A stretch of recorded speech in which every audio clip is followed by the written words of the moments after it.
Bonjour, après avoir envoyé plus de 400 factures sur Chorus, aujourd'hui je vous apprends à facturer un organisme public sans vous arracher les cheveux, même si vous n'avez aucune compétence technique. On va tout voir ensemble dans les détails pour que vous ne soyez pas perdus et je vais même vous donner mes meilleurs conseils et astuces. Restez bien avec moi jusqu'à la fin puisque je vous montrerai également comment automatiser le processus complet, facilement et rapidement via un système unique intégrant l'intelligence artificielle que vous ne trouverez nulle part ailleurs, en tout cas au moment où je poste cette vidéo. Je vous laisserai imaginer le temps que vous allez gagner. Tout d'abord, avant de passer à la pratique, je vous demande d'imaginer que vous êtes un artisan et vous devez refaire la façade de la mairie de Paris. Je vous préviens tout de suite, je ne sais pas faire une façade, ça c'est vous qui savez. En revanche, je peux vous aider à mettre en place ce qu'on appelle un paiement par mandat administratif, plus communément appelé dépôt de facture Chorus Pro. La première étape pour vous, c'est de faire un devis. Jusqu'ici, rien de sorcier, vous avez déjà l'habitude d'en faire aux entreprises ou aux particuliers. Vous l'envoyez donc par email, courrier ou main propre à la collectivité et puis s'il est accepté, vous recevez en échange votre devis signé ou alors un bon de commande. Attention, s'il s'agit d'un bon de commande, il y aura probablement dessus un numéro de SIRET,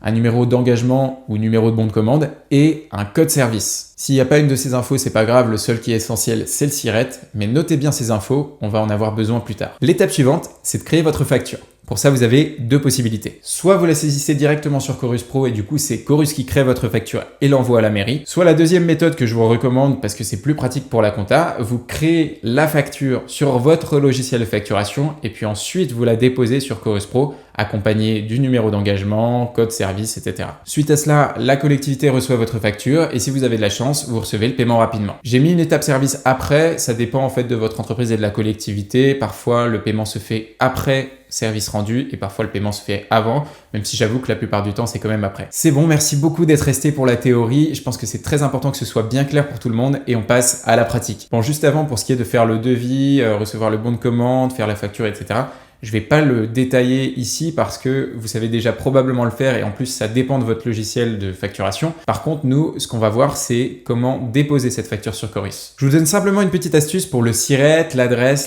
email, etc. de la collectivité. Il suffit de vous rendre sur choruspay.fr/SIRET. Je vous mets le lien juste en dessous et ensuite vous n'avez qu'à rentrer le nom de l'organisme, par exemple commune de Dijon. Vous cliquez dessus et là vous avez toutes les informations que vous pouvez copier facilement. Allez, on va sur l'ordi pour déposer la facture. Alors attention parce que la première étape est hyper complexe, on va créer un compte sur Chorus Pro. Non, je rigole, c'est très simple. Donc du coup, on tape notre adresse email. Donc moi, je vais mettre contact@choruspay.fr. Je la confirme, donc je la tape une deuxième fois. Donc là, j'ai pas réussi à faire copier-coller. Ah, ils veulent pas. choruspay.fr, nickel.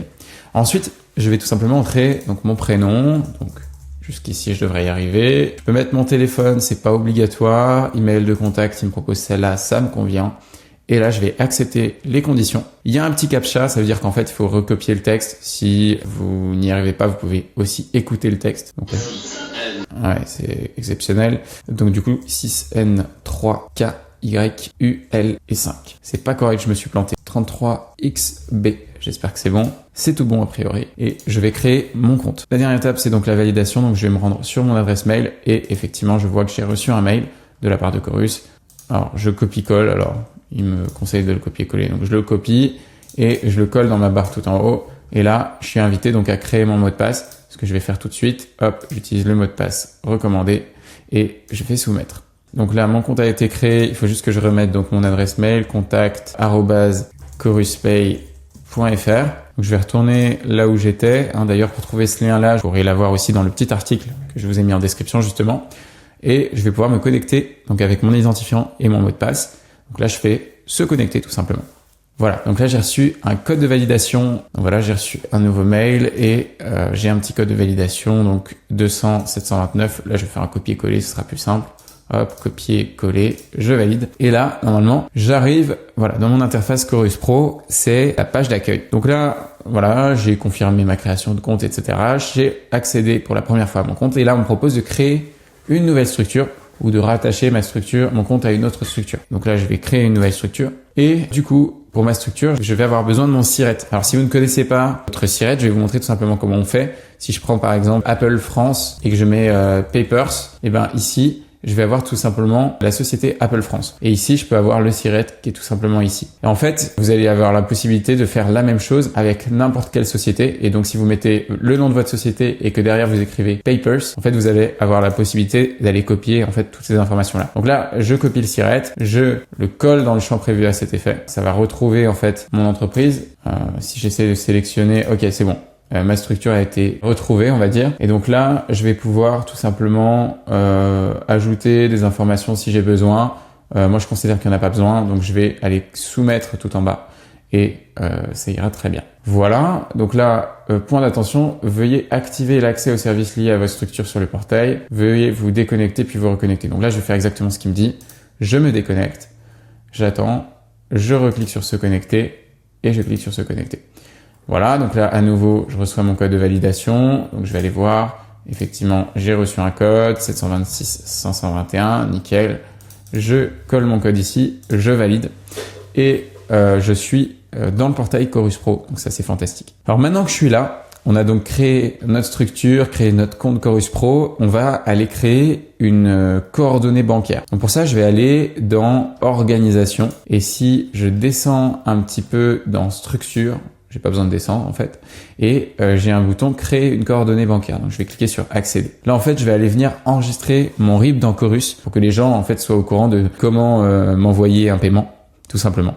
Donc le nom de la coordonnée bancaire, vous mettez ce que vous voulez. Par exemple, la société, moi c'est Ta Façade. La structure, donc je vais rattacher à la structure que j'ai créée tout à l'heure. Ensuite, j'ai la possibilité de définir un pays. Je vais mettre la France. Et puis, je vais aller voir dans mon RIB tout simplement les informations qu'il y a dessus. Donc, le RIB qui est fourni par ma banque. Donc là, si vous regardez, relevé d'identité bancaire, ok, j'ai toutes ces informations-là. Donc, ce qu'il va falloir que je mette, c'est les infos qu'on me demande. Donc, c'est un type IBAN, la structure, je l'ai déjà mis. Là, on me demande la clé IBAN. La clé IBAN, c'est les 2 premiers chiffres qui sont après le FR là dans l'IBAN. Donc, c'est les 2 premiers chiffres. Donc là, c'est 75 en l'occurrence. Donc, je vais copier 75. Je le mets là. Ensuite, l'identification nationale du compte bancaire. Donc, c'est le code banque plus le code guichet plus le numéro de compte plus la clé RIB. Donc là, je prends le code banque, je le mets ici. Ensuite, je mets le code guichet. Ah oui, donc il faut tout que je mette d'un seul coup. Ok, bon, je vais ouvrir une nouvelle page et là, je vais mettre donc le code banque. Je fais non, ça c'est le code guichet. Donc avant, je mets le code banque, code guichet, numéro de compte, ok. Et ensuite, la clé RIB. Donc là, je colle, hop, et là, je vais copier tout ça. Et je vais le mettre du coup juste ici. Ça, ce sera mon BBAN. Ensuite, on me demande un BIC ou un SWIFT. Le BIC ou le SWIFT, c'est écrit ici, hop, en l'occurrence EXMP FRAA 911. Donc là, je le copie et je colle juste ici. Et ensuite, on me demande d'aller chercher mon RIB en pièce jointe. Donc, j'ai juste à cliquer sur charger. Et là, je vais sélectionner mon RIB. Je fais ouvrir et c'est bon. Une fois que tout est bon, je vais pouvoir cliquer sur soumettre. Et donc là, ma coordonnée bancaire va être créée. Donc là, ça marche pas parce que c'est des fausses infos. Je vais le faire avec les vraies et je vous remontre quand c'est fini. Voilà, donc une fois que vous avez créé, donc là, on voit l'envoi des données pour créer la structure a bien été effectué. Donc c'est tout bon. J'ai créé ma coordonnée bancaire, pardon, pas la structure. Donc une fois que ça c'est fait, je vais retourner à l'accueil. Donc je vais cliquer tout simplement sur accueil ici. Et ensuite, je vais dans facturation ici, accéder au domaine. Et je fais facture émise. Donc là, j'arrive sur le vrai Chorus Pro. Donc là, on n'est plus sur le portail, on est sur Chorus Pro directement. Pour déposer ma facture, il va falloir que je fasse déposer facture, tout simplement. Je vais cliquer sur cette petite flèche pour importer mon fichier. Je mets ma facture. Donc là, je vais mettre le bon de commande parce que j'ai pas préparé de facture. Peu importe, c'est pas grave. PDF non signé. OK. Ensuite, je dis dépôt par un fournisseur d'une facture. Donc là, vous auriez mis votre facture, évidemment. Vous sélectionnez la structure que vous souhaitez, le service s'il y en a un, mais ça, la plupart du temps, il n'y en a pas. Vous faites continuer. L'analyse du document est en cours, donc il est en train de me retrouver potentiellement les infos qui sont sur la facture. Là, on voit qu'il n'a pas trouvé grand-chose. Il suffit donc de rajouter le SIRET de la mairie. Pour ajouter le SIRET de la mairie, il suffit d'aller donc retrouver le SIRET de ma mairie. Vous vous souvenez, je vous ai montré sur choruspay.fr/SIRET. Je peux donc retrouver un SIRET. Si je mets Paris, par exemple, j'ai ville de Paris et là, j'ai le SIRET. Également, le SIRET était présent sur mon bon de commande, donc j'aurais pu le copier justement ici, copier et retourner donc dans Chorus Pro et faire tout simplement coller ici pour mettre le siret. Donc là, j'ai la ville de Paris qui s'affiche. Rechercher un service, je peux le faire si j'ai besoin. Là, je vais mettre mon numéro de facture. Ça peut être par exemple 212. La date de la facture, on va dire quelle date d'aujourd'hui. Ensuite, je vais référencer toutes mes informations. Donc on a numéro de la facture d'origine, il n'y a pas besoin. Est-ce qu'il y a un numéro d'engagement? Donc là, effectivement, moi sur mon bon de commande, j'en avais un. Mon numéro d'engagement, c'est celui-ci. Donc là, je vais le copier tout simplement. CTRL-C ou Commande-C, le raccourci clavier. Je le colle, je le mets ici. Numéro de marché, ça peut arriver que vous en ayez un. Si je descends, donc est-ce que j'ai un code service? Effectivement, s'il y a un code service, c'est ici qu'il faudrait le mettre. Donc là, par exemple, j'ai le code service 21S. Je sais même pas s'il existe à Paris, c'est des données d'exemple pour vous montrer. Bon, il n'y est pas, donc je peux pas le mettre, mais normalement, ça aurait marché. Et puis, si je descends, il faut bien que je reporte les montants. Donc là, j'ai 100 € et 20 € de TVA, ce qui fait 120 € au total.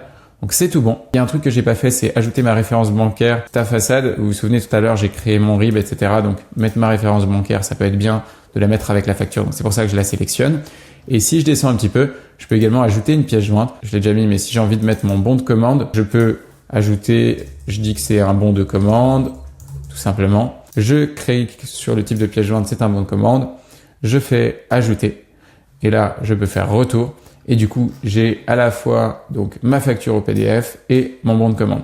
Une fois que tout est fait, tout est prêt. Donc là, je vais vraiment envoyer une facture à la ville de Paris, mais ça n'a aucun sens. Je trouve que je vais recevoir un coup de fil, vous allez voir. Je fais valider et envoyer. On me demande de vérifier un petit peu toutes les informations. Je peux faire confirmer et envoyer. Et une fois que ça c'est fait, là, j'ai la possibilité d'obtenir un certificat de dépôt. Je peux faire exporter le certificat de dépôt. Et là, voilà, j'ai toutes les informations sur le dépôt, je peux conserver ce certificat, etc. Je peux visualiser la facture, suivre l'avancement de la facture, etc. Donc voilà, c'est exactement comme ça qu'on dépose une facture sur Chorus Pro. Donc si je résume, au départ, vous faites un devis. Ce devis, une fois qu'il est accepté, vous recevez un bon de commande. De ce bon de commande, vous pouvez extraire, donc ce que je disais tout à l'heure, le numéro de siret, le numéro d'engagement et le code service. Ensuite, sur Chorus, vous allez donc créer votre compte. Vous allez ensuite dans coordonnées bancaires. Donc pour ça, il faut aller dans l'organisation, dans structure. Et ensuite, vous allez créer votre coordonnée bancaire. Une fois que la coordonnée bancaire est créée, vous retournez à l'accueil. Vous allez dans facturation. Vous faites accéder au domaine. Vous faites facture émise. Et puis ensuite, vous arrivez donc sur l'interface de Chorus. Une fois que c'est fait, vous faites déposer facture. Vous importez. Donc là, je vais faire saisir une nouvelle facture en l'occurrence. Vous importez votre facture en faisant ceci. Vous rentrez toutes les informations, donc code service, numéro d'engagement, siret de la commune. Vous pouvez ajouter du coup votre référence bancaire comme on l'a fait tout à l'heure. Vous vérifiez les montants, vous validez, vous envoyez. Et c'est bon, votre facture devrait arriver à la collectivité et elle va être en capacité de vous payer. Moi, je pense que je vais quand même recevoir un petit coup de fil. Pourquoi vous nous avez envoyé une facture? Ils vont rien comprendre ou ça va être rejeté directement. On verra. Alors maintenant qu'on a vu tout ça, comme promis, je vous explique comment gagner du temps. Tout d'abord, certains ERP ou logiciels de facturation comme Penny ou encore Sage proposent une intégration Chorus qui permet de gagner du temps sur le dépôt de la facture. Le processus reste alors sensiblement le même, si ce n'est que la plupart des champs sont remplis automatiquement, à part si vous ne l'avez pas fait au moment du devis, le siret. Et puis il reste aussi le numéro d'engagement ou numéro de bon de commande et le code service éventuellement s'il y en a un. Ça peut être une bonne solution quand vous gérez un nombre important de factures mais que ça ne justifie pas non plus une automatisation complète du système ou alors quand chacune de vos prestations est radicalement différente, ce qui implique une impossibilité de faire des modèles. Mais sachez qu'il y a encore une bien meilleure solution. C'est l'astuce dont je vous parlais au début de la vidéo qui va vous permettre non seulement d'automatiser le dépôt sur Chorus mais aussi toutes les étapes préalables, notamment créer le devis, le fournir avec toutes les informations nécessaires à l'organisme public, réceptionner et analyser le bon de commande pour en extraire le siret, le numéro de bon de commande, le code service, etc. Déposer la facture sur Chorus Pro, lancer la commande et même rapprocher le paiement. Avec cette méthode, vous n'allez pas gagner quelques minutes comme c'est le cas sur les intégrations classiques, mais des heures de votre précieux temps. Vous vous dites peut-être que c'est trop beau pour être vrai et que cette méthode doit avoir un coût, et vous avez raison. C'est le service que propose la société Chorus Pay que j'ai créé et qui est même gratuit jusqu'à 5 factures par an. Au-delà de ça, il y a des frais, mais qui sont extrêmement minimes en comparaison au temps gagné. Voici comment ça fonctionne. Vous créez votre devis sur Chorus Pay à partir d'un modèle ou par API, c'est-à-dire automatiquement lorsqu'un prospect souhaite commander sur votre site internet, un client du coup. Vous transmettez le lien de paiement à votre client la collectivité. Cette dernière peut entrer son SIRET pour s'identifier, récupérer toutes les informations dont elle a besoin ainsi que le devis. Elle peut ensuite préparer, déposer son bon de commande ou devis signé sur ce même lien et valider son engagement. Tout est fait automatiquement, vous n'avez plus rien à faire en tant que fournisseur et pour la collectivité, c'est beaucoup plus simple puisque tout est au même endroit. C'est presque magique. Si vous le souhaitez, je peux vous faire une démonstration gratuitement. Pour ça, il y a un lien en description, vous pouvez réserver une démo. Merci beaucoup d'avoir regardé cette vidéo. Si vous souhaitez d'autres recommandations ou astuces, n'hésitez pas à vous abonner et moi je vous dis à très bientôt.